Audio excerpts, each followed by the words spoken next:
मी या घटनेचा निषेध करतो। राज्याचे मुख्यमंत्री देवाभाऊ अत्यंत सक्षम मुख्यमंत्री आणि गृहमंत्री आहेत।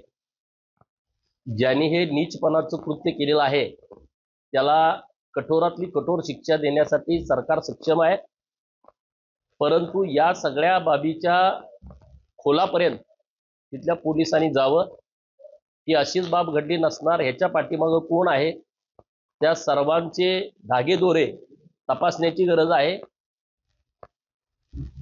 धर्म विचारून वार करणं म्हणजे यांची मगरुरी इतक्या मोठ्या प्रमाणात वाढलेली आहे, ही मगरुरी कुठंतरी आता थांबवावी लागेल। दिवसेंदिवस अशा पद्धतीच्या घटना करण्याचा प्लान वेगवेगळ्या पद्धतीने या लोकांचा आहे। लव जिहाद, लँड जिहाद, व्होट जिहाद, ज्यूस जिहाद, कॉर्पोरेट जिहाद, आता तर हे नवीनच प्रकरण आलं समोर। महाराष्ट्रामध्ये पहिल्यांदा असं होतंय की धर्म विचारून वार केलाय, तर नक्की त्याच्यावरती कठोरातली कठोर कारवाई होईल, कुणी चिंता करण्याची आवश्यकता नाही। परंतु अशा कंपनीमध्ये जिहादी प्रवृत्तीची लोक ठेवलीच का? महाराष्ट्रातील अशा ज्या कॉर्पोरेट कंपन्या आहेत त्या कंपन्यांनी अशा नीच प्रवृत्तीची, जिहादी वृत्तीची धर्मांध कर्मचारी, मग ते सिक्युरिटी असतील किंवा वरिष्ठ पोस्टवरती असतील, त्यांची पहिल्यांदा चौकशी करून हाकलून दिलं पाहिजे। एकही अशा वृत्तीचा माणूस कंपनीमध्ये कामाला ठेवता कामा नये, जो हिंदू मुलींची छेड काढतो, हिंदू मुलींना ब्लॅकमेल करतो, हिंदू मुलींचे व्हिडिओ तयार करतो, परत त्यांच्यावरती वेगवेगळ्या लोकांच्याकडून अत्याचार घडवून आणतो, असे अनेक लोक जे कंपनीमध्ये बसलेले आहेत, त्या सगळ्यांची चौकशी करून त्यांना त्या कंपन्यातून काढून टाकलं पाहिजे। खरं साहेब, ज्यावेळेस या त्यावेळेस संबंधित व्यक्तीने त्यांना क्षमा करायला लागला, त्यानंतर त्यांच्यावर चाकूने हल्ला केला आणि जो आरोपी आहे तो ISI नाही, त्याच्या आता ढोंगणाची सगळी साल्टी निघतील। त्यानं जे नीच काम केलेलं आहे किंवा त्याचे कोणाशी संबंध असतील त्यांचे सुद्धा गुडघे शेकले जातील चांगल्या पद्धतीनं, त्यांना योग्य त्यांच्यावरती कारवाई केली जाईल। त्यामध्ये त्यांना कुणालाही सूट मिळणार नाही। जे काम त्यानं नीचपणानं केलंय त्याचं उत्तर त्याला योग्य मिळेल।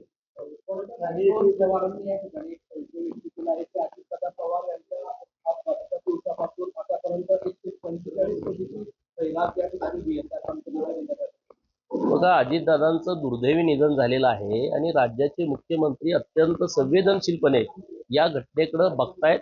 तशा पद्धतीनं वेगवेगळ्या एजन्सी चौकशी करतायत।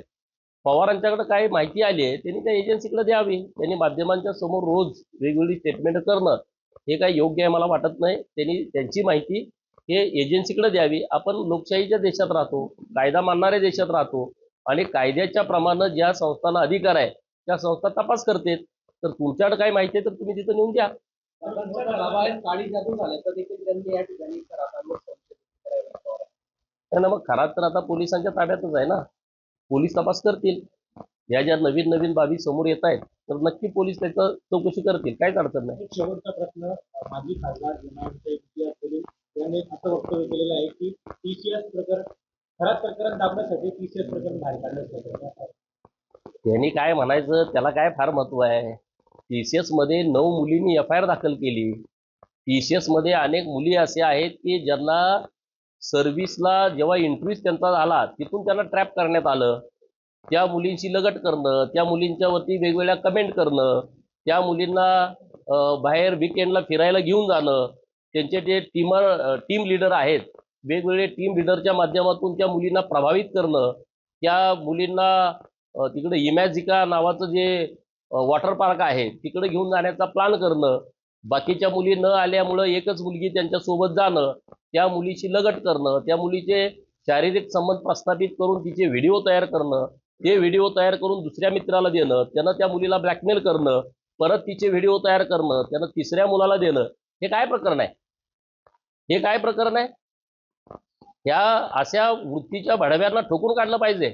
हिंदू मुली म्हणजे काय तुम्हाला काय पालापाचोळा वाटतो काय? हिंदू मुलींची तुम्ही त्यांच्यावरती अन्याय करताय, अत्याचार करताय, त्यांना फसवताय, 2-2, 3-3 लग्न केल्याच्या नंतर नावं बदलून हिंदू मुलींना प्रेमाच्या जाळ्यात पाडताय। फसव्या प्रेमाच्या जाळ्यात पडल्याच्या नंतर त्यांना कळतं की ह्या बायकोचा फोन आला, मी त्याची बायको बोलतेय, मला 2 मुलं आहेत। ही कुठली कृती आहे? ही कुठली वृत्ती आहे? आणि ही वृत्ती आता महाराष्ट्रात खपून घेतली जाणार नाही।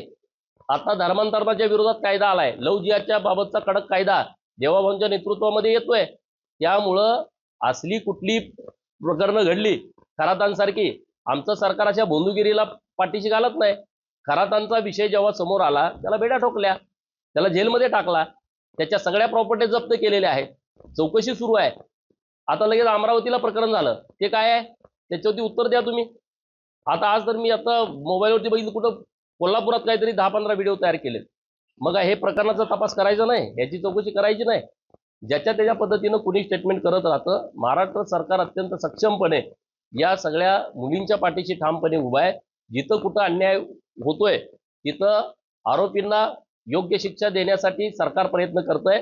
परंतु या घटनाच घडू नये यासाठी सुद्धा पोलीस अत्यंत संवेदनशीलपणे प्रयत्न करतात. एनसीईआरटीने मराठा साम्राज्याचा नकाशा काढून घेतला 4-5 महिने या पद्धतीने. कुठला एनसीईआरटी नाही, माझ्याकडे प्रकरण मला माहित नाही, मी माहिती घेतो. चला.